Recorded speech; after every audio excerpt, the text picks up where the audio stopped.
Oh, hell yeah. This is Dubs OT. Can't wait. With John Dickinson. Hey, JD, what you up to, sugar? Long time no talk to. On KNBR 104.5 and 680. Streaming live at knbr.com and on the KNBR app. Quick jump, Melton, Horford, wheeling, Horford, tipping, Horford, rebounding again, and Al hits the deck, got it to Gui Santos, pump fake, lay it in!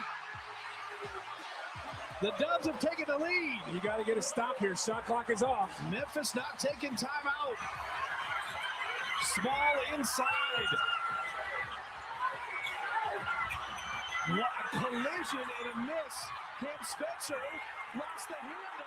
Somehow the Warriors have won the game. You gotta be kidding me. They did it again. Yes, the legend of Gui Santos grows tonight inside Chase Center as the Warriors rally and turn Chase Center upside down in the final 4 minutes as the Warriors found themselves down by 10, 111-101 with about 4 minutes to go, and they outscore the Grizzlies 13-2 down the stretch.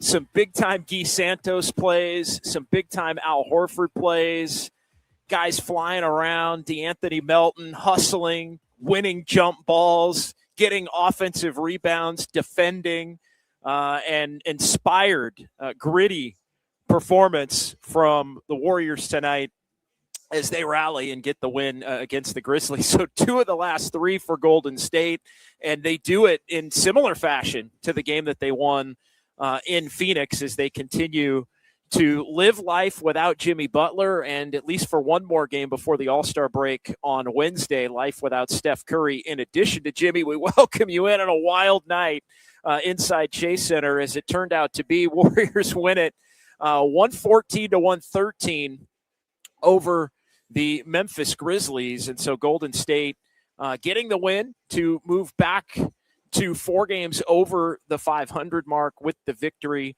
And, wow, what a night. And it completely flipped upside down with the defense that the Warriors played. And we talked about it on Saturday, and we talked about it on Thursday. You know, what are the different things that you're looking for from this Warriors team down the stretch here as you recalibrate some of the expectations with them not having Jimmy Butler and obviously not having Steph for the last handful of games, and he's not going to play on Wednesday against San Antonio. But Gui Santos is somebody that popped into mind as far as, you know, let's see what he can ultimately do and how good he can possibly be by getting, you know, a lot of minutes here in the absence of Jimmy Butler over the course of the final 30-plus games of the season, and what kind of developmental project can he turn into? Because I think we all know that at a minimum, he's a hustle, you know, back into the roster 11 to 15 type player, but could he grow into being the kind of player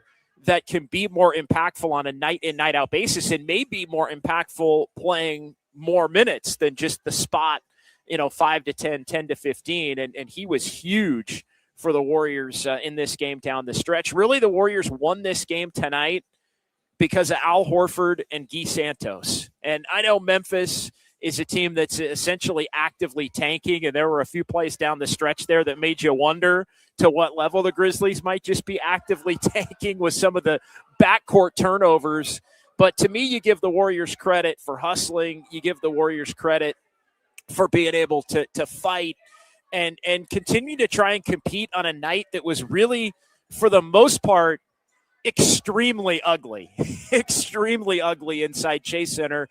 And for a good portion of the night, you know, this was the kind of game that you'd think, hey, the Warriors, maybe because they've been able to be so competitive with the team that they've had here since the Jimmy Butler trade, hasn't led to a lot of wins necessarily, but competitive nevertheless. And you're thinking, hey, maybe this Grizzlies team that's got a lot of young players they're taking a look at, that winning isn't necessarily the most important thing for them. You think kind of going into this game, this could be the type of night where the Warriors could maybe cruise a little bit. No such thing, of course, with the lineup that the Warriors are putting out there. But you're thinking, hey, this is a game they can win and maybe win, by 6 to 8, 8 to 10 down the stretch.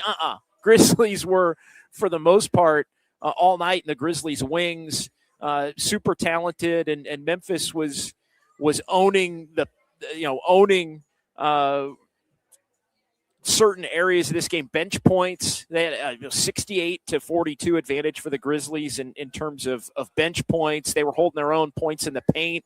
Warriors were turning it over a lot. The Warriors didn't win the turnover battle, but the length was really bothering Golden State. 17 steals in this game for the Grizzlies. For most of the night, the Grizzlies, even with the team that they were putting out there, looked like the better team, but you give the Warriors credit for maintaining the competitiveness, and I think that's been the true mark of these guys who are getting an opportunity right now. And it really has been led by D'Anthony Melton, and it's been led by Al Horford among the veterans. And, Steve Kerr said it when Jimmy went out, and I'll admit I kind of chuckled, right? I said that's a lot to be putting on Al Horford, who's going to be 40 coming up here in a little under 4 months come June, and D'Anthony Melton, who is still 27 but coming off an ACL injury and trying to work his way back into form, and at times has been an NBA caliber starter, but he's a few years removed from that, and he's trying to get his bearings. And Gui Santos is somebody that's gone from back into the bench, inspirational energy type guy, to somebody that is getting a lot more time, 30 minutes in this game tonight for Gui Santos. And it's just the hustle, the energy, the desire, some pretty solid post moves, if not nifty moves to get to the basket and finish. Gui showing a little bit more maybe to his game than anybody would have thought he had in the bag.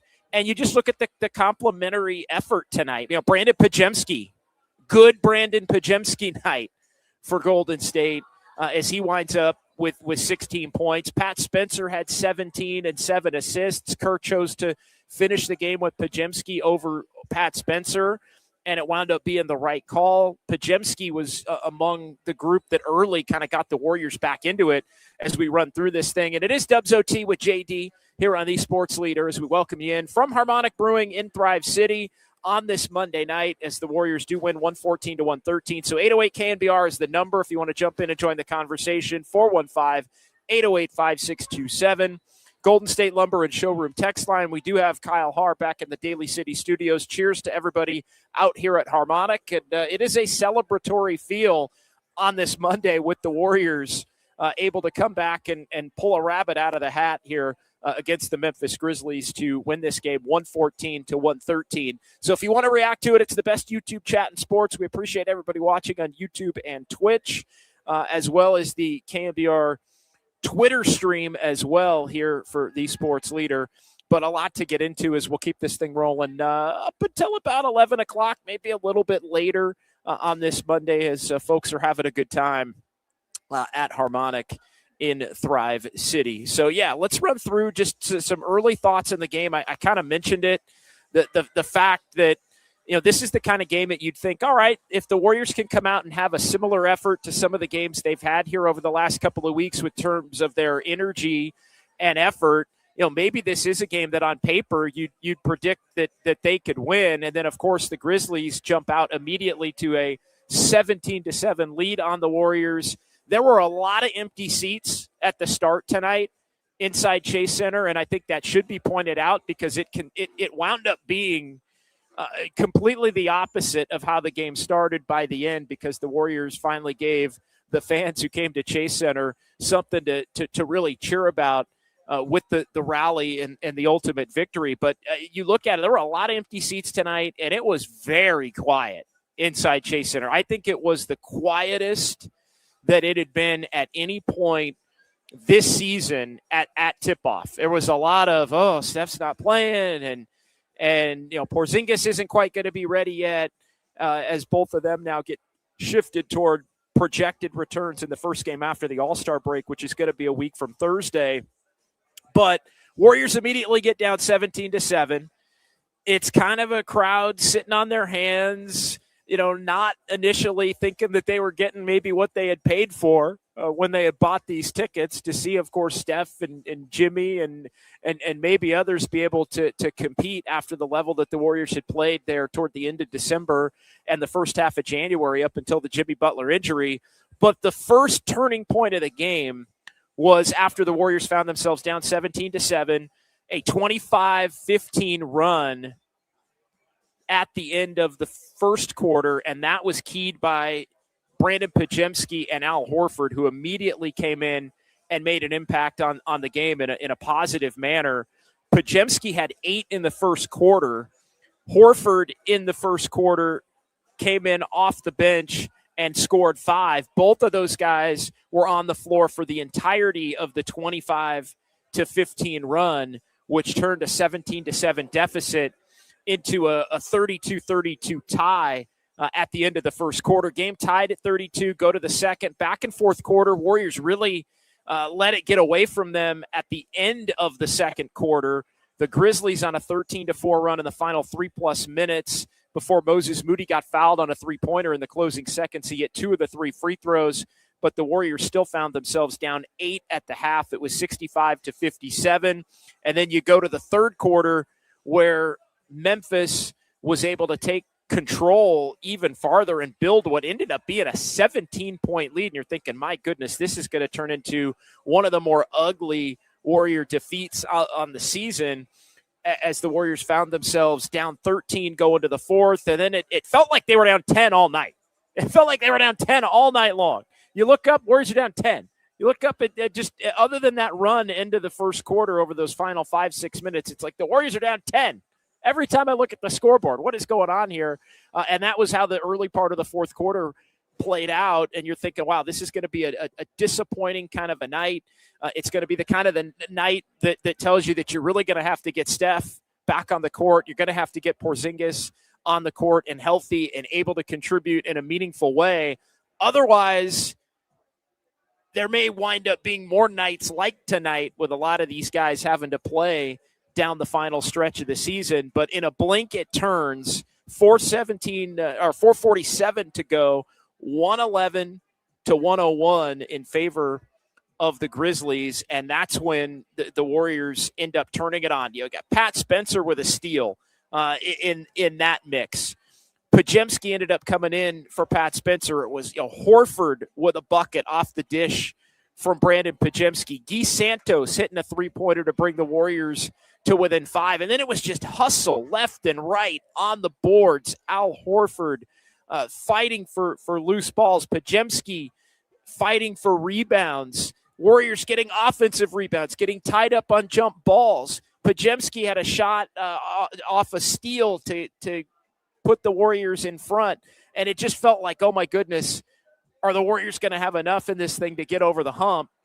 Ultimately, in the closing seconds, they are able to. Gui Santos with the dish from Al Horford. He goes up with a real good pump fake, puts it back in, and then the defense on the final possession, spectacular for Golden State as they wind up forcing Cam Spencer, Pat Spencer's brother, into losing control there on the pass. And a turnover as the clock was winding down. Horford ends up with the ball and ends up kicking it out. And the Warriors wind up winning this thing 114-113, the final inside Chase Center. So let's get to the YouTube chat, 808-KNBR, 415-808-5627, the number to jump in to join the conversation of the Golden State Lumber and Showroom text line. But, Kyle, let's see how the people are feeling. It looked like it was going to be one kind of a night, and it ended up turning into completely the opposite based on those final 4 minutes, and people were dancing in the aisles inside Chase Center as the clock struck 0, and folks were heading out into Thrive City and heading over here to Harmonic to have a brew. Estimated eyes, the line on Al Horford, 16-9-6 for Big Al. 16-9-6 for the 39-year-old Al Horford going up against the young Grizzlies squad. I mean, there were some inspirational type performances tonight. Gui Santos right at the top of the list, but for Al Horford, you could wonder, what's a guy like that playing for at this point in time? 39 years old, thought he was coming to the Warriors to have a shot to win a championship. Already obviously had one with the Celtics going back to a couple years ago, but in that mix, basically to be playing for championships, and he's out there laying it on the line on February 9th in a game that, let's be honest, every game the Warriors win at this point, especially without Steph before Porzingis is in action, every game they get, I'm sorry, it's a huge win. It's a huge win. And I'm not saying that the ceiling for this Warriors team is necessarily going to change, but every win they can get without Steph, and I don't care who they played, and the Grizzlies are trying to get themselves into that mix to probably, up their draft pick. They're in the tankathon sweepstakes here based on, some of the moves that they made here within the last week. But every win that the Warriors can get just is going to increase the fight. Because that was the thing I was thinking about a lot during the night. Like, tonight was the kind of game that if the Warriors aren't able to win it, and let's just say they go down and they end up losing by 8 after trailing by 17 to that Grizzlies team, it's the kind of game that makes you think, okay, now what are they going to have in the tank on Wednesday to even fight against San Antonio? And that's a game that, let's be honest, that's a game that you're going to have a real difficult time winning no matter what. But it keeps the fight going. The concern that I would have is you lose that game, you let go of the rope a little bit for the game against San Antonio. You come back out of the break. You get an infusion, hopefully, from Steph coming back. We'll hear from Steve Kerr pregame on what he had to say about Steph's potential return and what's going on with the great Eric Hasseltine stopping by here for just a second. I wish I had a mic for you, but Eric Hasseltine, the voice of the Grizzlies, stopping by. Great local guy. Appreciate it. Have a brew if you got time. Okay, do your thing. Good. All right. Good to see you. But yeah, the great Eric Hasseltine, Walnut Creek's finest. Eric Hasseltine, the Grizzlies play-by-play man and longtime friend, stopping by for a fist pound here at Harmonic, and he's probably happy, right? I'm not putting words in his mouth. He's probably happy, right? The Grizzlies need a rebuild and to get the. There you go. Memphis tanked and tried to give us the game. We almost lost. Jerome slow-mo. It pulled in crunch time. No doubt. It's, again, hey, yeah, Caldwell Pope was out there, and then they pulled it. But a win is a win is a win is a win is a win. That's the reality of the situation. And the Warriors went away from Draymond Green. Right call, as people in the chat have been noting. But, shout out to Eric Hasseltine for stopping by and saying hi here. As he enjoys a little time home in the Bay for him, even as the Memphis Grizzlies play-by-play man. Love Eric Hasseltine. Rusty Nail, doesn't seem like the Dubs deserve that win, but we'll take it. Damn right you will. When's the last time you felt like the Warriors won a game like that they really did? Steve Kerr always says, hey, they even out over the long haul of an NBA season. It hadn't seemed like they had been evening out for the Warriors. It seemed like the Warriors were losing those games a lot more often than they were winning them. And you could make the case that's 2 in the last 3. I wouldn't say Thursday in Phoenix they had no business winning. They actually played a much better game Thursday in Phoenix than they did tonight, minus that ugly third quarter, but was able to come back. Again, that's 2 comebacks. If you fall asleep at the switch against this Warriors team, they're going to keep coming at you. They're going to keep coming at you. They're going to keep coming at you. And they may steal you. They may steal one. They may find their way to taking one from you in the closing seconds. So that I do think can be, it's the mark of a team that's got the right spirit. And I think a big part of what's remaining here over the final 2 months of this Warrior season is going to be continue to play with the right spirit with the guys that have been playing here in the absence of Steph and Jimmy. Get Steph back, get Porzingis back, see what you got. Again, I think the ceiling for this team still is probably the first round of the playoffs, and then that's probably going to be it. But you know what? You're going to have to earn that, and you earn it by winning games like tonight. And the Warriors, you got to give them a lot of credit. Bennett Roth, Dubs are 2-1 with Kuminga off the roster. Hey, you said it, not me. You said it, not me, Bennett. They've played, other than the first 5 games of the year, they've been a lot better when Jonathan Kuminga hasn't been a part of the action. That's just reality. And I think when you move on from somebody like Kuminga, I actually think it infuses another level of energy and competitiveness to the other young players who were not maybe as highly touted as Kuminga and didn't have the owner of the franchise in his back pocket for 5 years.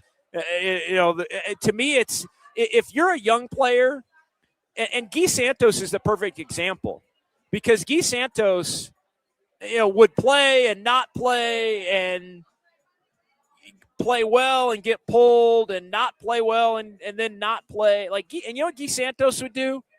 Gui Santos would shut his mouth. Gui Santos would suck it up, and he'd work on his game behind the scenes, and Gui Santos wouldn't complain. Gui Santos' agent wouldn't be leaking to every reporter in town and a few in L.A. and a couple of more across the country that, his guy wasn't getting a fair shake and didn't believe in the coach. And I get it. Gui Santos is, that's the difference between, an undrafted player, a second-round pick, and somebody that was the number 7 overall pick in the draft. Let's keep it 100 as it relates to that. But if you're somebody like Gui Santos who thought, Jonathan Kuminga was somebody who thought his bleep didn't stink, and now you see him not be rewarded for the behavior that he had over the, if you're a Pajemski, if you're a Moody even, Moody paid his dues and got better and improved and worked his way into being a player that earned Steve Kerr's trust and wasn't afraid to do the things that the coaching staff asked to be able to get on the floor. The 2-1 to me is an addition by subtraction. It's an addition by subtraction.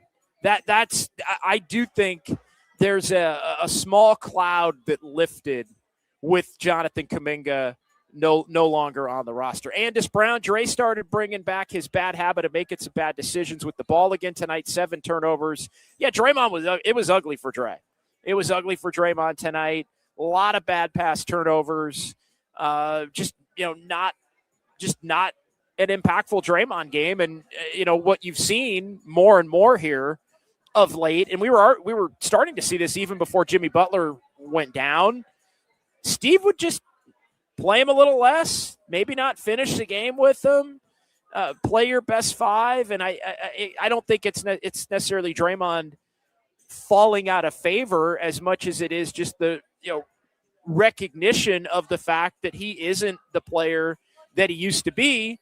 And so there are going to be more nights here and there where maybe Draymond isn't going to be a part of the closing lineup just because his name is Draymond Green. And I think we saw that tonight. But yeah, if, go with the hustle, guys. Play Draymond Green another 8 minutes. He could easily have got 10 turnovers. Yes, he could have. EB here. No question about it. But he did not. And the Warriors rode that Horford, Gui Santos, Moses Moody, DeAnthony Melton, Brandon Pajemski, and Pat Spencer was in there as well. Pat Spencer was in there as well. So it was basically those 6. Quentin Post played a little bit at the beginning of the fourth quarter, but it was basically those 6 that were the group that brought the Warriors back in the final 4 minutes from being down by double digits to a thrilling 13-2 run, 114-93 victory, 114-113 victory over the Memphis Grizzlies. Let's keep it rolling here. Big jump ball win by Melton to get it to Al. Yeah, the Warriors are winning jump balls. I mean, they're getting tied up again. They're getting offense. I mean, it was just hustle tonight. It was just effort tonight. It was just desire, regardless of the outcome, to compete. And I think that's impressive. That's the most important thing here for this group. And we talked about it over the last week. This team has to be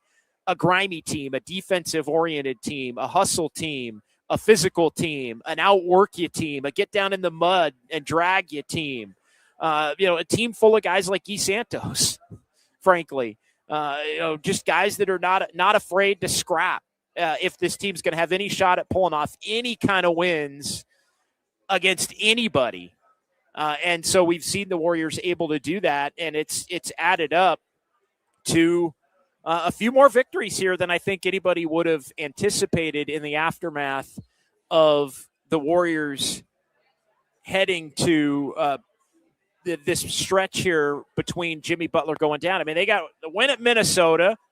They got the win in Utah. They got the win in Phoenix.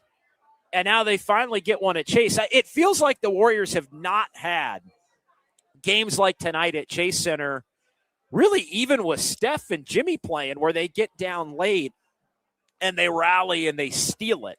And so to have one of these at Chase, we saw the one in Phoenix going back to last Thursday. I think it gives everybody a hell of a lot of juice to move forward. And again, continue to compete in what's going to be an uphill climb. And, oh, by the way, you know what? The win is nice, too, because the Warriors do improve to 29-25. So that gives you a +4 to 500, which means regardless of what happens on Wednesday, you're going to be 3 over coming out of the break. And in all likelihood, you're going to get Steph and you're going to get Porzingis back. So you can continue to push forward over the final 27. And look, I don't know what the ceilings is for this team over the final 27 games. Is it 14-13? Is it 15-12? Something like that. But every win is important, and every win could be the difference between, where this team plays in the play-in tournament, and it could be the difference between whether maybe they can put a scare into somebody in the first round of the playoffs with Steph and with Porzingis. All right, let's take our first time out. 808-KMBR, 415-808-5627. As you listen here to KMBR 104.5 FM and 680 AM San Francisco, the sports leader, a Cumulus media station. Warriors win a thriller, 114-113. 808-KNBR, 415-808-5627. It's Dubs OT with JD. We're here on the Sports Leader.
Live from downtown. Curry, way downtown. Bang! Bang! This is Dubs OT with John Dickinson on the Sports Leader. Streaming live at knbr.com and on the KNBR app. Gui Santos 4-3. Got it! You just kept moving the ball, and you finally got a threatening drive from D'Angelo Melton. They reacted to that. Gui Santos had all types of time. From down 17 to within 5. The legend of Gui Santos continues to grow here as the Warriors rally from 10 down with 4 minutes to go. 17 down overall. They win at 114 to 113. We're back here, Dubs OT with JD from Harmonic Brewing in Thrive City. We've got Mike and Grace at the controls here at Harmonic. We appreciate them and appreciate a nice crowd on hand tonight as well, as we raise a glass to the Warriors who get the win over the Memphis Grizzlies by a single point. And Gui Santos, how good can Gui Santos actually be for this Warriors team? Is your belief as to what the ceiling for him as a player potentially starting to grow as you watch him get more and more opportunities to be a productive and regular member of the Warriors rotation? Because, Steve said it, I think it was before the Phoenix game, that he was going to give Gui Santos more opportunities with Jimmy Butler out and now obviously Kuminga gone to be a playmaker, to be somebody where they're going to put the ball in his hands and let him look to, make the right play. And he has shown an affinity to be able to move the basketball. He hustles into some rebounds constantly. Good second chance, get an offensive rebound, kick out type of a player as well. He had 4 turnovers. Everybody was turning it over for the Warriors in this game tonight. But, with the opportunity to play make, sometimes comes the turnovers. But, Gui is somebody, could he legitimately now be like an 8th man, 7th, 8th man on a really good team in terms of a rotational player? I would have said that his ceiling probably is more like 10 to 15 on a good to great team based on how he had played to this point. But with opportunity comes the ability to raise your floor and raise your ceiling. And I think we're seeing both with Gui Santos, especially on the ceiling side of things. So we can get into that at 808 KNBR 415-808-5627 as the Golden State Lumber and Showroom text line is open. Also, Kyle, I got to ask you this. Kyle Haar back in the Daly City studios. Did you happen to catch the Gui Santos, Steve Kerr embrace? Did the cameras catch Steve and Gui in the aftermath of the Warriors win there as they were able to get the stop of Cam Spencer and throw the ball down the floor? The broadcast might have, but I did not catch it. I mean, maybe the chat can help us out here, but no. What was it? A Pat Spencer in Phoenix kind of embrace? It was that and more. It was that and more. And I think what you're seeing is Steve really does enjoy coaching a lot of these guys. I don't think he enjoyed coaching Kuminga. Again, I don't want to make it about Kuminga, but he really does enjoy coaching Gui Santos and Moses Moody and, of course, Pajemski and Pat Spencer.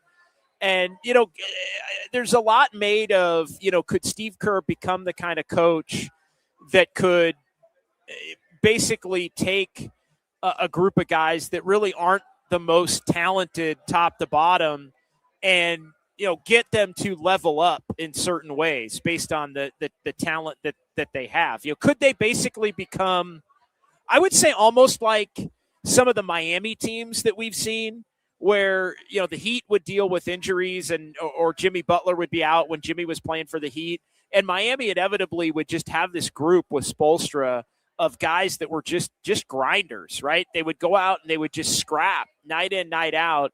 And you knew it was going to be a tough game, even if ultimately, and we saw this against the Lakers, where, LeBron James and Austin Reeves are still by far 2 more talented players than anybody the Warriors currently have available to them that's healthy on their roster. And so sometimes if you've got the best two players on the court, hell, 90% of the time, if you've got the best two players on the court, you're going to win the game. And so the Lakers ultimately prevail in that game, and they beat the Warriors on Saturday. But this is starting to have the markings of, why have the Warriors been able to be competitive in some of these games as desperately shorthanded as they've been? And I think part of it is Steve's got a group of his guys. Steve's got a group that he likes coaching. Like, Steve Kerr has never been somebody that I think has been uncomfortable not being a front runner type of a coach, not being like, he is inspired by the challenge of having less talent. And again, without some of the talent, because of the injuries, goes some of the expectations. And I think at times when some of the expectations go, that's when players have the ability, as long as they keep bringing the intensity, they have the ability to just go out there and compete and let it all hang out and play much more relaxed and just fight. And you're not supposed to win on a lot of nights or really any night, but you can lay it on the line, and there's a confidence that can grow in stretches of some of these games. But I don't know. I just think Steve, as under-talented as this Warriors team is top to bottom currently, I just get the impression that Steve really likes coaching this group, really, really likes and enjoys coaching this group. And I think Gui Santos is somebody, and no, John Jay, that's not what I'm saying. I'm not saying this. I'm not saying that's why the team lacks talent, because Kerr prefers it.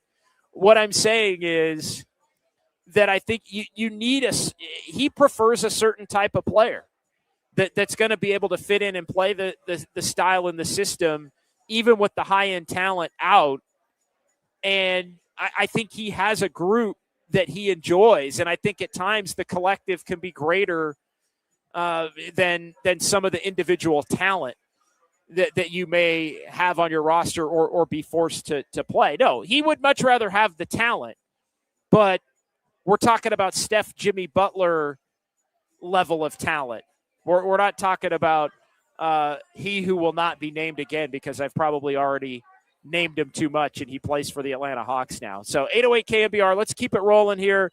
I saw this one from EB here, Kyle. Warriors don't want JD calling them gutless. It would be really tough for me to call this group gutless, even as bad as they played basically for the first three quarters, minus that run at the end of the first quarter to cut the 10-point deficit to a tie at the end of the quarter. But it was getting close. But I don't know. It's hard for me to call this group gutless. And you know what? By the end of the night, they weren't gutless. At the end of the night, they weren't gutless anymore, because they were fighting their way to a win that frankly nobody saw coming. And it would have been a pretty low for the Warriors to lose to that Grizzlies team. I'm not going to lie. I don't want to act like they, came out and beat the 1986 Celtics or the 2000 Lakers or the 2016 Warriors or anything. Like they didn't come out and beat some great team, even by, standards of where things sit currently. I mean, Devin Booker wasn't playing the other night for Phoenix. The Grizzlies pulled a lot of their guys who were playing well down the stretch. I think in part thinking they had the game won, but also, maybe not. And, as they try to get back into the race for trying to get their draft picks moved up higher and higher. But regardless of all of that, I think you have to give this team and this group credit. And you can't call them gutless, because by the end of the night, I think they showed you that they weren't gutless with the way that Al Horford and Gui Santos, and yes, Pajemski, and yes, Pat Spencer, and yes, Moses Moody. Those are the guys that I think should be highlighted in this one. Really, those six, along with Al Horford. Even GP2 tonight. This was a game for the bench. Both benches played pretty well. But, Pajemski and Horford, plus 24 for Al Horford, game high plus 24 for Al Horford. You could make a case that Al Horford was the best player on the floor tonight, either side, as he ended up finishing with 16, 9, and 6. All right, let's keep it rolling here. Golden State Lumber and Showroom text line open as well. We'll get to a couple of texts here between now And when we call it a night coming up in the 11 o'clock hour, Rich Ray, Santos has a great attitude. Does Steve finally get credit for developing a younger player? Well, again, I know people are disappointed in Podziemski because he hasn't become maybe better than he is to this point. And I know does he get credit for Moses Moody? I mean, Moses Moody's a rotation player in the NBA. And, I mean, he's grown into that role. Does he get credit for Podziemski? Like, do you only get credit for somebody who you think stinks or isn't a factor that turns into a player? Does it have to be an undrafted player? Does it have to be a second-round pick? Like, who does it have to be somebody with no upside that turns into an actual rotation player for him to get the credit for the development? Look, the jury's still out on Podziemski. And I actually think, and people, you can feel free to disagree with me. Look, Moses Moody's not going to be an all-star in all likelihood ever in his NBA career. But Moses Moody's also become a much better player than he was when he was a rookie or a second-year player or even a third-year player. And again, I'm not saying all the credit goes to Steve, but he's gotten better as well. And it's not like we're talking about Gui Santos potentially being a future all-star player at this particular point in time. But, yeah, does Steve finally get credit for developing a young player? Ask me in April. Ask me come October and November. But Gui Santos has proven himself to be somebody, as we look at who the keepers are, right? Who as you look at the Warriors navigating the final couple of months of this season, who do you want to have around for next season? What maybe alleviates a move that you don't have to make in the offseason in terms of a different role player? Gui Santos, I think, is somebody that's probably at the top of my list in terms of watching him developmentally for the final couple of months of the season, just as it relates to, well, how good can he potentially wind up being? All right, let's keep it rolling here in the chat. John, what do you think if we get Lonzo Ball? Does he help this team or to try to get someone else? I think I kind of like the flyer on Lonzo Ball because he is a point guard skilled ball handler with some size. 6'5". He's got wing size, but he's a point guard handle, and he can rebound a little bit, and he can pass. I think he can get out in transition. Now, he's been a terrible shooter, 30 and 27% for the season from overall and from three-point range. So he's been a terrible shooter. That's never been his strong suit. But he's somebody that can do a little bit of everything. And I think in a limited role and defend a little bit, I think I actually kind of like that because he's somebody that can help get buckets for others. And I think, the Warriors have been getting a hell of a lot of steals also lately. And I think he's somebody else that can, when you're getting those steals, you get the ball to him. He can get out in transition, lead the break in an energetic way, and get players that maybe need plays to be made for them to be able to score into the action. So I actually kind of like the flyer on Lonzo Ball. He gives you a little insurance on, maybe if Podziemski's not rolling, you could play Lonzo Ball a little bit more. Maybe if you've got to give Steph second of back-to-backs off a little bit, you can throw him in there as a point guard in the mix with Pat Spencer, who basically has become the non-Steph starting point guard. If Steph's out, Pat Spencer's starting rest of the year. If Steph is out, Pat Spencer's starting. Bring Podziemski off the bench. We called for that after the Philly game. Steve Kerr went to it in the Phoenix game, and it's paid off. Podziemski's played better when you take more off his plate. Spencer has a little bit of that dog in him, I feel like, when he is a starter, and has that confidence that you want somebody to have. And he was rewarded, obviously, with the contract to be a permanent member of the 15-man roster. So I think you've got some more ball handlers. Like that's the other, like, what do the Warriors lack? I mean, you could say a big before Porzingis. You could say wing depth, which I agree with. But what do we always talk about, Kyle? What do we always talk about? Ball handlers who can make plays for others. That's what Lonzo Ball can do. Well, especially that Raptors game on the road when they couldn't break a full court press. Oh my God. Flashbacks. Yeah. Flashbacks. But yeah, definitely. Yes. And yeah, and no. well So and, I and kinda a true sorry and a true No, I you're good. like Pat Spencer, but another true point guard. Another true point guard, somebody that can come in and just handle the rock, right? Take some of the pressure off Pajemski to have to be a primary ball handler. Let Steph be one of your primaries. Let Pat Spencer be one of your primaries. Let Melton be, Draymond's going to have the ball in his hands. Let Gui, I'm half kidding. Let Gui be one of your primary ball handlers as well. But no, I think I actually like the flyer. And much like Porzingis, Mike, he fits into the role of you're getting him on a prorated minimum in the buyout market for the rest of the year. And so if he plays well for you, he immediately becomes a minimum contract flyer player for next year. You get him in the program. You see if you can, he can be productive for you. And what are you laughing at, Kyle? What do you got? Who's making you chuckle right now? San Jose Jazz fan, just very, very pro Spencer.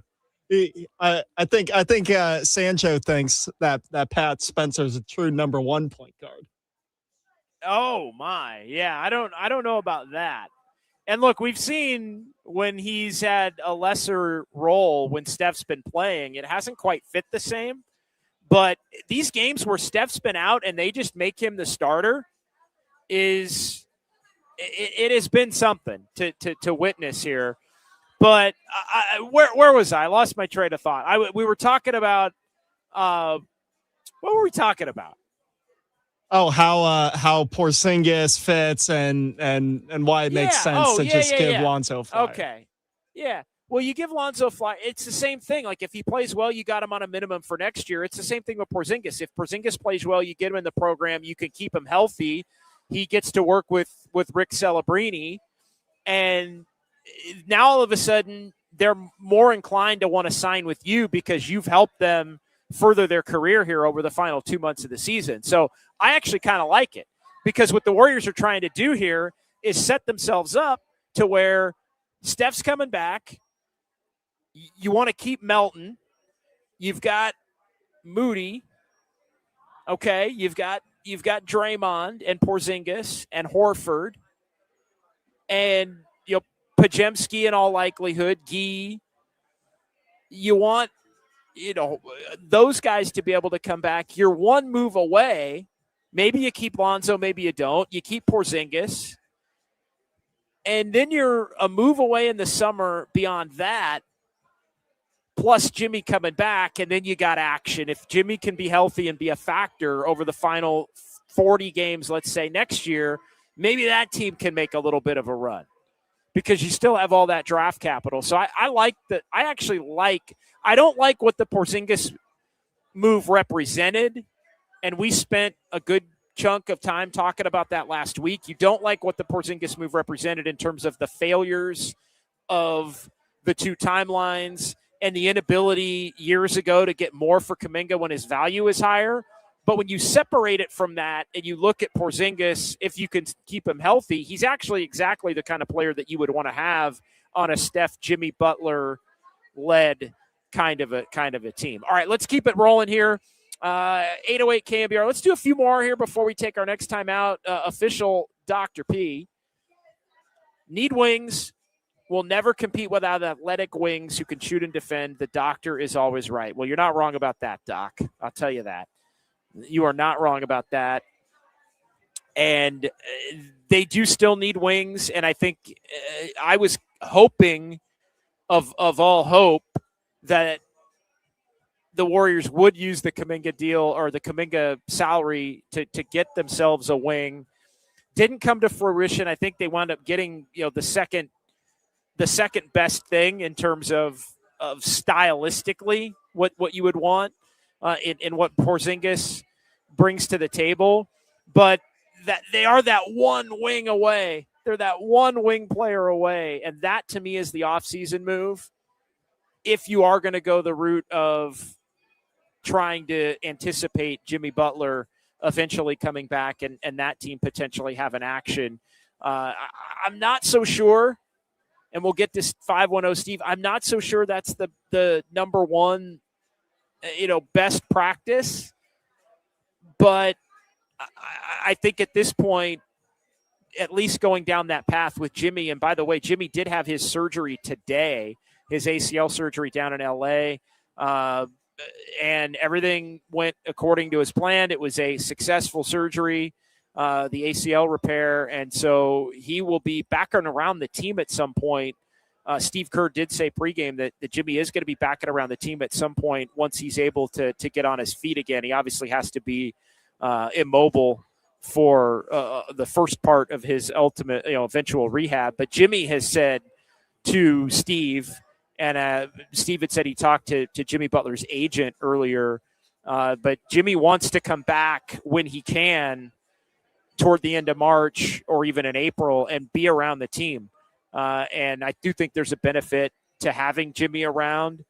And so we'll see. But yeah, everything, at least as far as the first step with the swelling having gone down from the ACL tear from 3 weeks ago tonight, I guess it was, Jimmy had the surgery.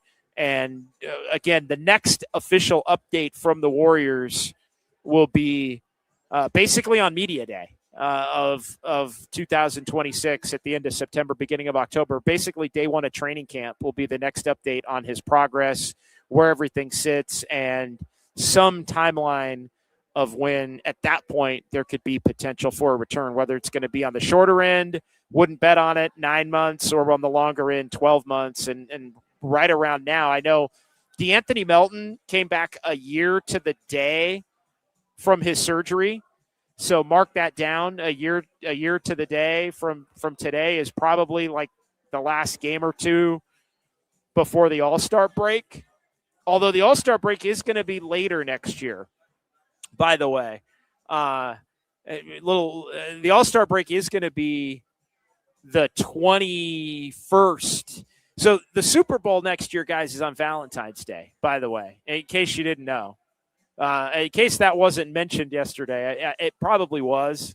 But yeah, the Super Bowl next year is on Valentine's Day. So the NBA All-Star game is going to be the week after Valentine's Day. So it's going to be a later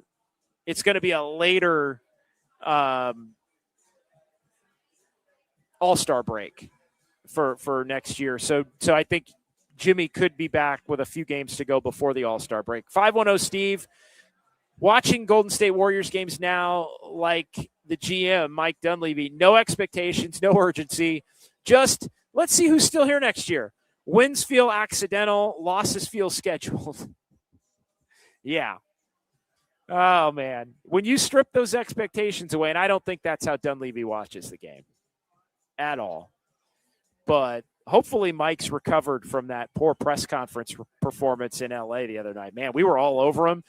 Did you see? I mean, we were all over him on Saturday, Kyle. And I actually thought, man, are we being a little too critical? Are we being a little too, like, what the hell's going on here? And he got eviscerated, man. Like, I mean, Tim Kawakami was all over it. Like, Kawakami called it embarrassing. I was like, wow. I thought we were going in pretty hard, but I did not expect it to be, for the lack of acknowledging what everybody already knew and Draymond potentially being included in the deal. And if it wasn't Draymond, it had to be Jimmy. And there was a whole lot of weird in that press conference. It was almost as if Dunleavy didn't know what everybody else knew. Poorly prepared or just a bad liar. Either way, it was not the best look for Mike Dunleavy in that press conference on Saturday before the Warriors played the game against Lakers. All right, let's do two more. Rolda, Woodruff. JD, what do you think the starting lineup will look like when Steph and Porzingis get the green light? That's a good question. That's a really good question.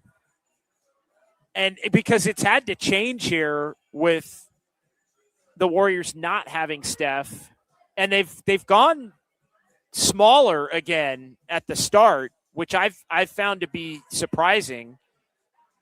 But I think you wind up moving Draymond back to the 4 with Steph. I would put Melton out there. I would go Steph, Melton, Moody, Draymond, Horford. Because I would give Porzingis a chance to come in off the bench.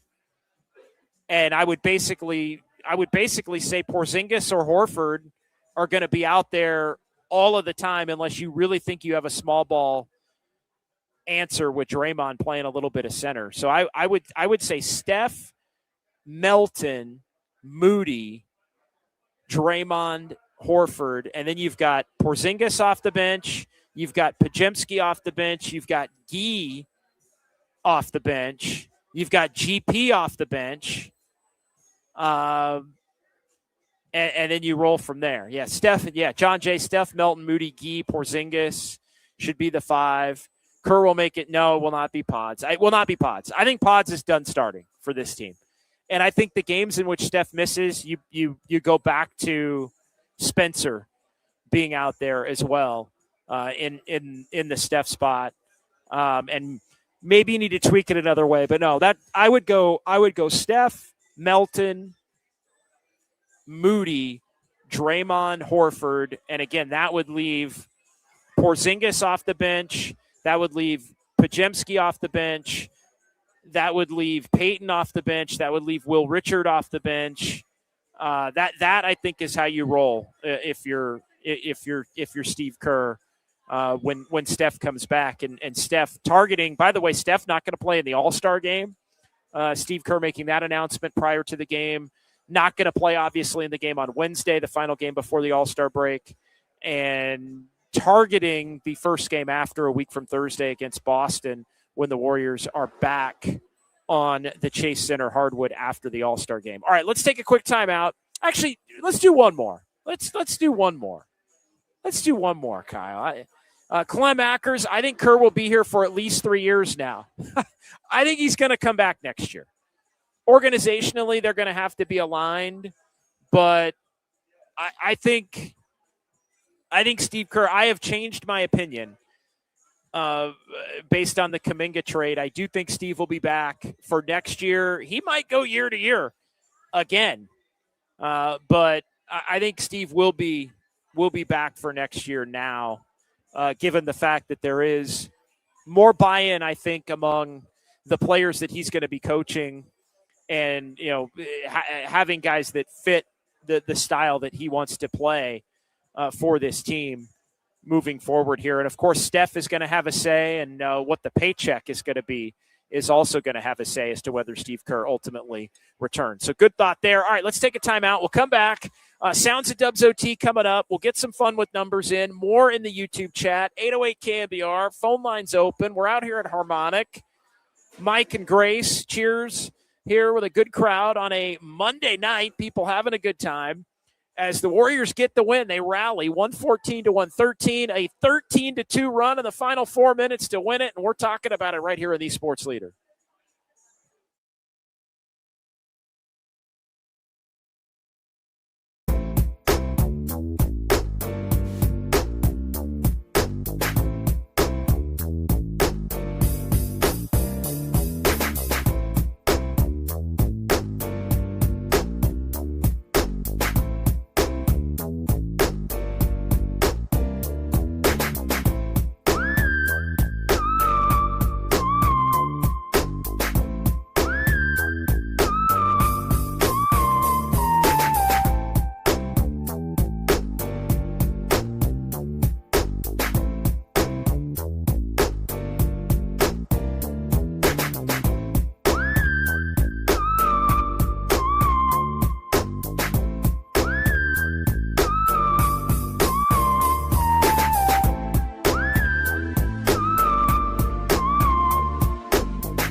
Dubs OT. I can see the headline now. Kerr says Warriors better without Curry. No class, no ball. I want to get my joy back. I'm happy here,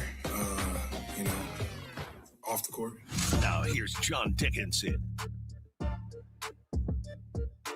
right, welcome back. Warriors win 114-113.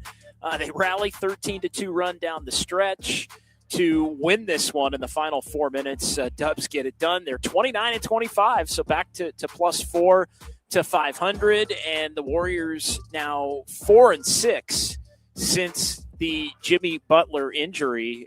That in and of itself, 4-6, so they've gone from 6 over to 4 over here with one game to go before the All-Star break. 808 KNBR, the number 415-808-5627. Let's go ahead and get to our Sounds of Dubs OT. Kyle, we'll go straight down the chute here. And we'll start with the head coach, Steve Kerr. It was an ugly night for a bulk portion of the night for the Dubs, but they were able to string together enough down the stretch to be able to come out victorious. Here were Steve Kerr's keys to that stretch run. Yeah, that was we finally strung some stops together. Our defense was poor most of the night, and we were playing so much in transition defensively because of all the turnovers, but we buckled down. I thought Al Horford was incredible at both ends of the floor, and he kind of took over that game. A lot of guys made big plays, but yeah, we were probably due for one of those. You know, it seems like we've lost 4 or 5 of those this year, and I'm not sure we really deserved it, but we'll take it. Yeah, there you go. And I think, as we talked about earlier, if you flip the script on it, the Warriors have lost a few games like that where the game has basically been won in the final couple of minutes and it's flipped the other way. Again, I think you can count them on one hand. I mean, how many games? It feels like the game in Phoenix and the game tonight are like the only two, basically, that they've kind of stolen down the stretch. Although I would say they played well enough for a majority of the game, minus that third quarter. Yeah. Please. Thank you.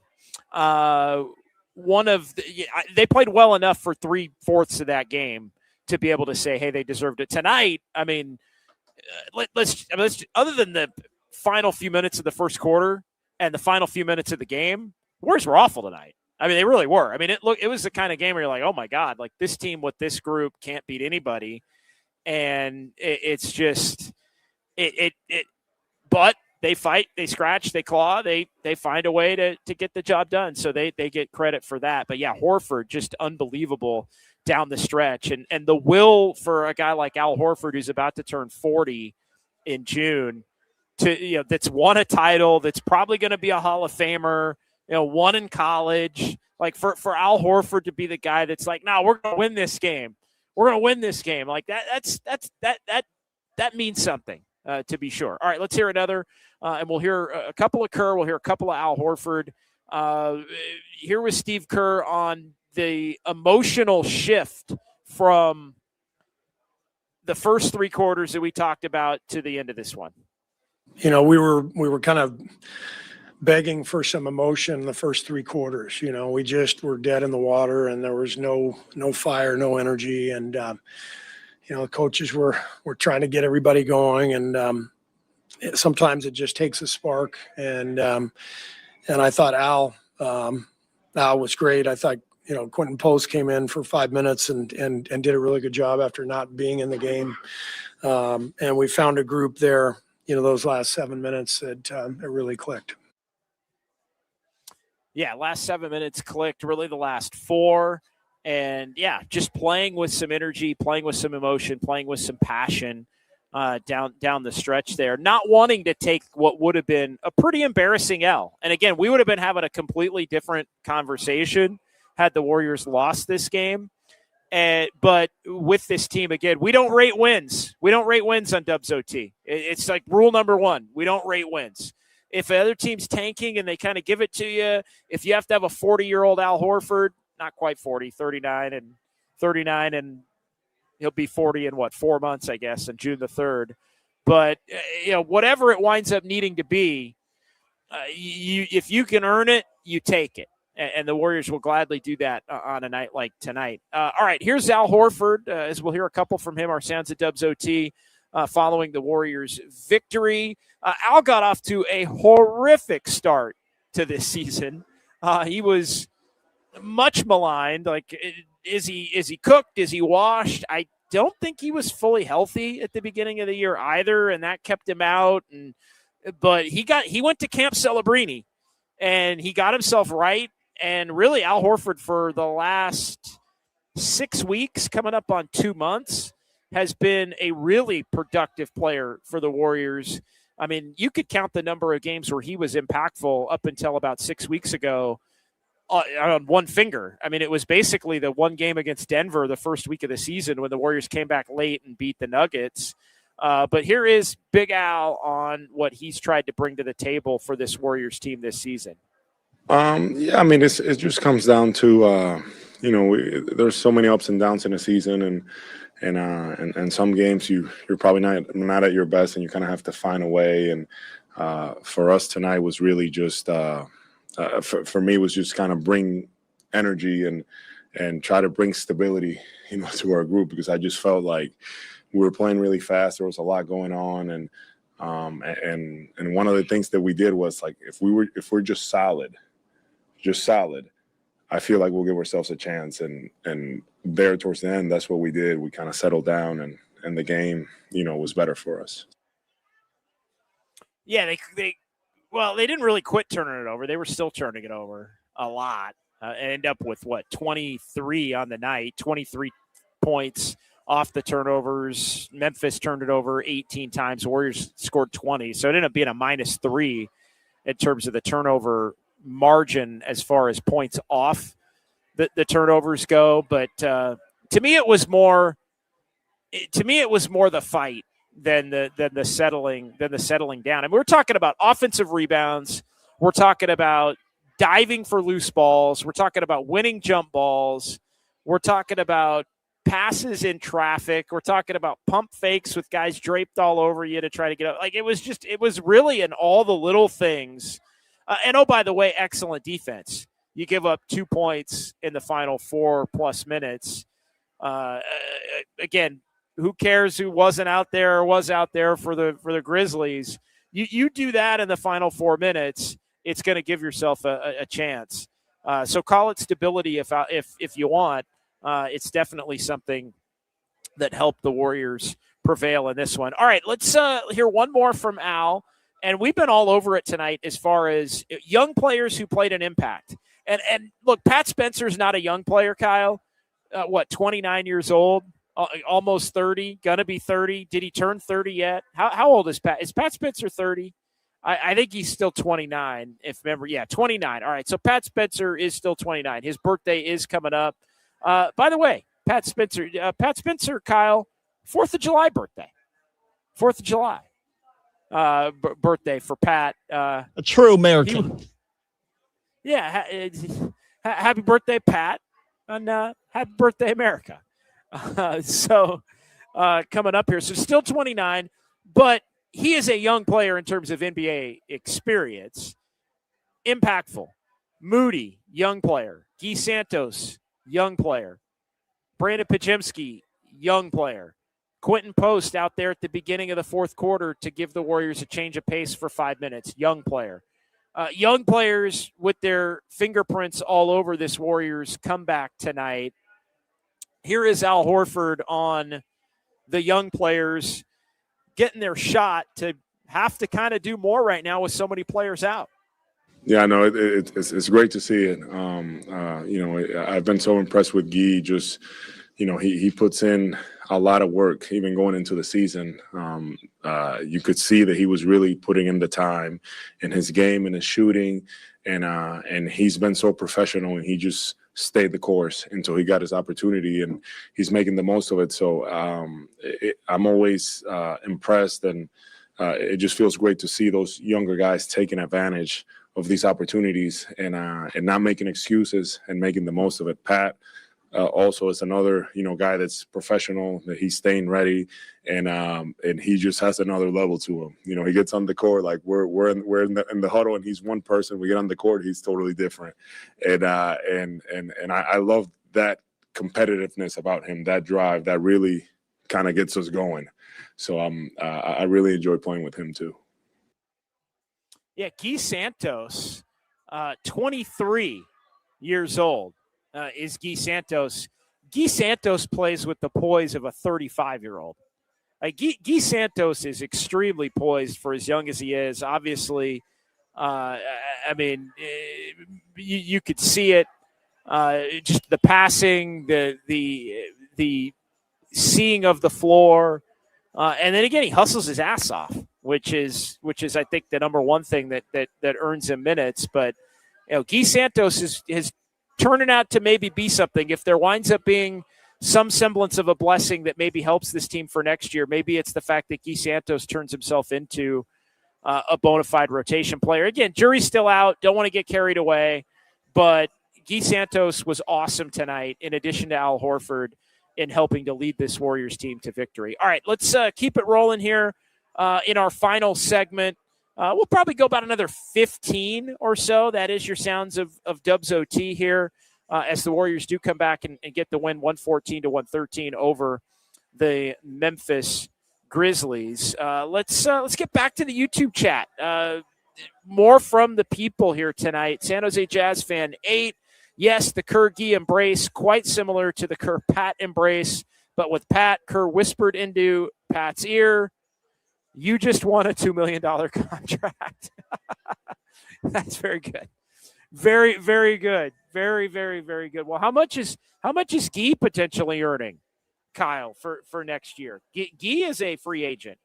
Yeah, I know someone in the chat, I think it might have been Ian J, who commented after the last game saying we should lock up Gui for 2 years, $8 million. I think that's, I would do that.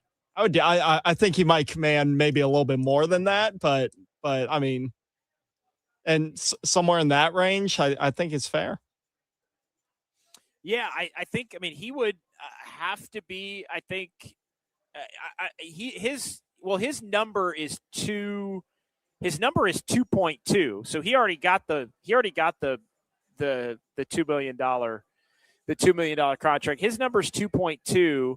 And I got to do a little digging on what the available raise is for him, because he's such a young player that his minimum is obviously lower. Your minimum rate is higher for more experience that you have in the NBA. And then there's only a certain percentage raise that Gui Santos can be given by the Warriors.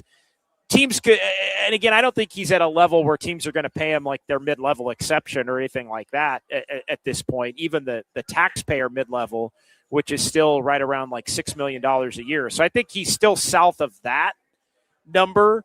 But yeah, I think, he could be somebody that I could see the Warriors try to give a pretty good chunk to, but try to lock him in for as many years as they possibly can at maybe that 3 to 4, in that more $3 to $4 million range. I believe it's a 20% raise. I believe it's a 20%. I think he's allowed a 20% raise. So if it's 2.2 and then you're getting a 20% raise, it could maybe be like 2.6, 3, 5, 4. Like if you sign him to a multi-year deal, it can go up a little bit. I might be off on that. I want to double check that for the purposes of future conversation. If you have it's hard to be a capologist while we're in the midst of a full-blown post-game show here. It's okay. But, my literacy in like the NBA, I don't know, money landscape is way off. Well, and it's a lot more confusing than it used to be. So that's going to be a little homework assignment for your guy here. Between tomorrow and for tomorrow and Wednesday, as we get to the lead up of the finale here before the All-Star break, following the Warrior win tonight. Andis Brown, Dre was watching the fight highlights from the Charlotte Pistons game on the bench and was jealous. That was a good scrap. And there were a lot of people involved and a lot of people. The Pistons are bringing the bad boys back, man. They're bringing the bad boys back. They're bringing the Malice of the Palace era back. That was the Pistons bring it, and you know what? Look at Charlotte. Charlotte ain't no punks. Charlotte wants the smoke. They didn't win the game tonight, but Charlotte wants the smoke. That was a fun game. I was watching a little of that as the Warrior game was starting, getting ready to start tonight on the old phone and iPad. Let's keep it rolling here from Andis to Gene, our buddy Gene. If Gui can come back more athletic next season, just a little gym work. All right. We need to put Gui with Gene. I've met Gene. I've met Gene. Gene looks like he'd be a personal trainer, man. Like Gene. So we need to put Gui with Gene out in Houston. We'll send him out to Houston and broaden those shoulders. Work out with Gene. I met up with Gene a couple times. And I was like, Gene looked like he just came from the gym, man. Like Gene was getting it in.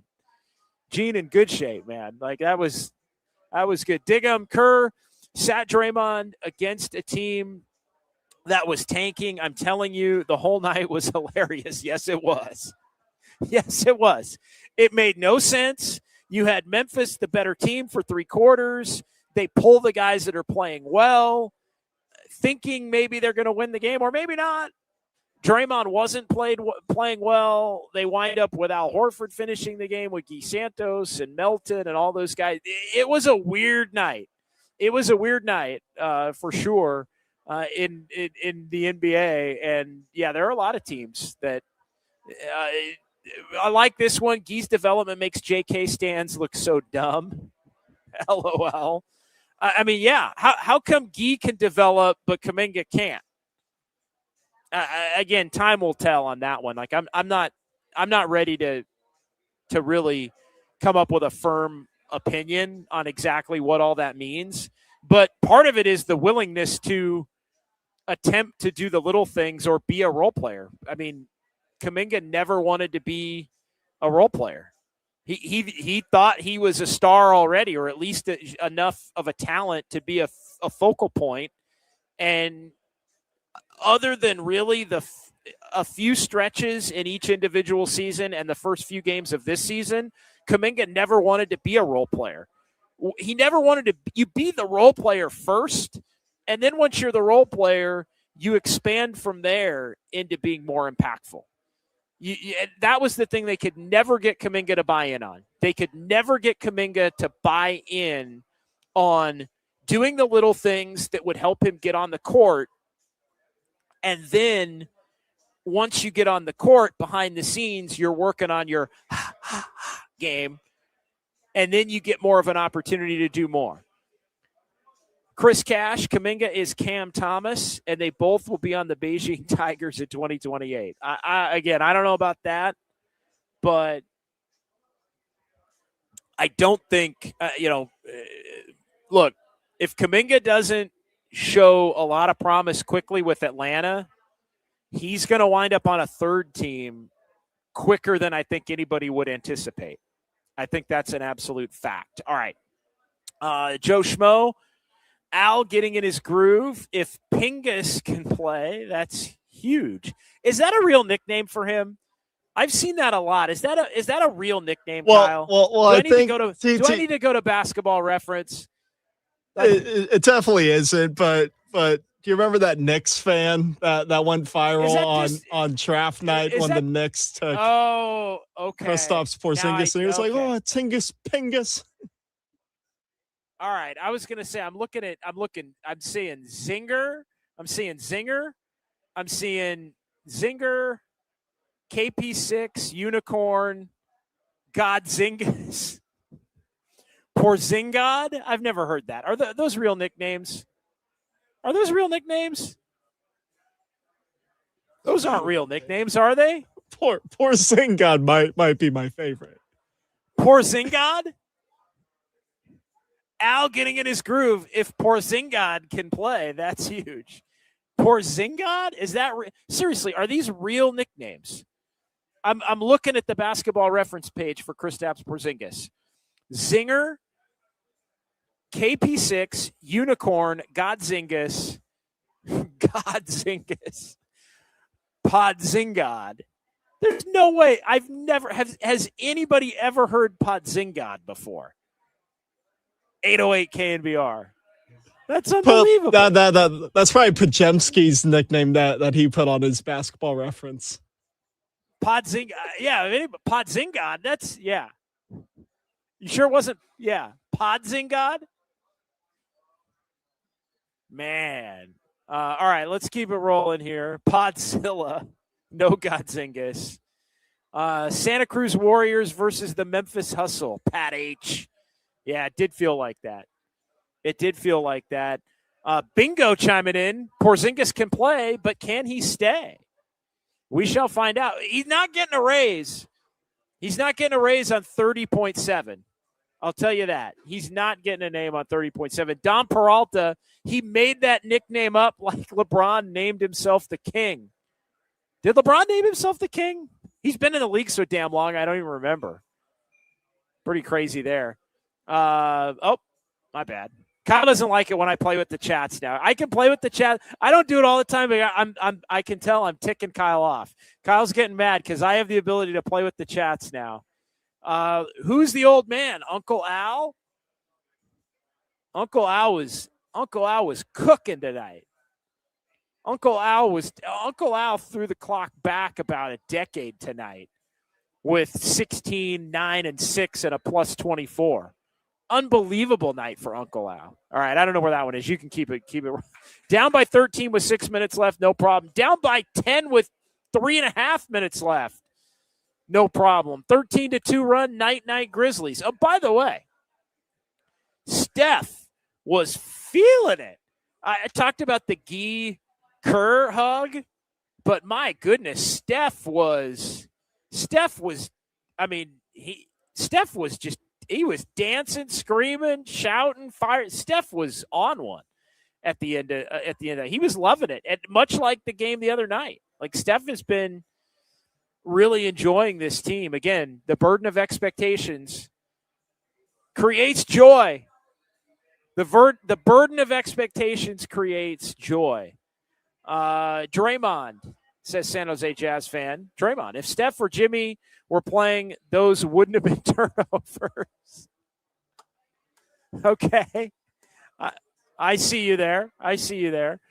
All right, let's get to it might be our final. Let's get to our comment tonight. I'm not going to say it's the final one because, again, I have the controls, not Kyle. So I may just do a few more. But let's play the thing.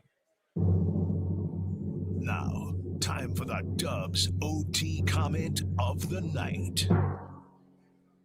Bingo M5Q. Draymond has never seen a turnover he didn't like. Yeah, he was loving Draymond was loving the turnovers like I was loving the donut holes that they had at halftime tonight in the media workroom. You never know what kind of pastry they're gonna offer up. But yeah, tonight was donut holes, and there was nothing was hitting like that donut hole at like 8:20 tonight with the Warriors down 8 at halftime. A little donut hole and some vanilla soft serve. Man, that was. And they're treating you right. I was living life, man. Yeah, I was living well tonight. Yeah, I went in. I went in tonight. Some Oreo crumbles on the vanilla soft serve. It was. Damn, they even have night, toppings. Yeah, no, you can get some sprinkles. Wow. You get some Oreo toppings. Sometimes they vary, but usually it's crushed Oreos, and you get you can go chocolate, you can go vanilla, or you can go swirl. You can, you can go, and they've usually got multiple topping choices, but Oreos are pretty regular, sprinkles are pretty regular, and then sometimes there's a third option. I mean, wow. I was going to say were the donut holes from Trish's in Pier 39 over there? I don't know, but I do not know that. I don't believe so, but yeah, they were really good. No, they were really good. So. It was. That's what halftime was like tonight when everybody was. I mean, it was quiet. in Chase Center tonight. And it's fascinating that it wound up not being the way that things ended up, because it was as dead as Oracle, as dead as Chase or Oracle or any place had been in a long time. All right, let's get to our fun with numbers here, and we'll wrap things up. We'll head on into the night, and we will reconvene on Wednesday, final game before the All-Star break, and your boy taking a week off. This is Dubs OT with JD. Time now for fun. I'm a fun guy. With numbers. No, I'm just having fun. On KNBR 104.5 and 680. Streaming live on KNBR.com and the KNBR app. Yeah, you can, and we'll get to the fun with numbers here in just a minute. But yeah, you can do like a black and white. Like you can do like with the vanilla and the chocolate. You can do like a mix, or you can get the swirl. You can do the swirl. Wait. Sorry, I'm hold up. What's the difference between the swirl and then the mix? Well, no. The swirl is you're getting one. Right. You're getting it. You're getting one you're getting the rotation and it's together. But if you go you can go like half of the vanilla, half of the chocolate, and really put the Oreos in there and really mix it up good, and it's a thicker. Oh, I got you. It's like almost like a milkshake. Yeah. Like a little cookies and cream milkshake. Yeah.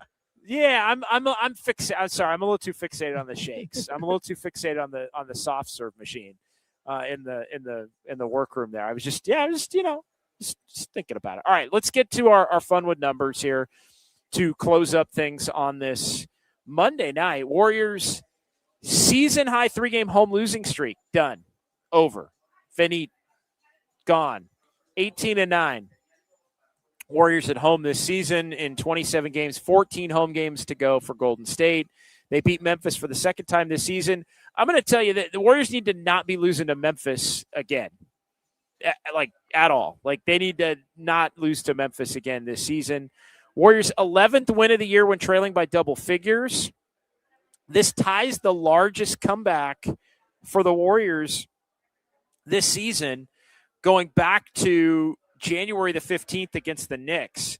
They were down by 17 in that game. Warriors 3-3 in games decided by 3 points or less. They're 2-0 at home. 23 turnovers, now 4-7 when they have 20 or more turnovers. The Warriors tonight. Last time the Warriors won a game, Kyle Haar, in which they had at least 23 turnovers. You want to guess it?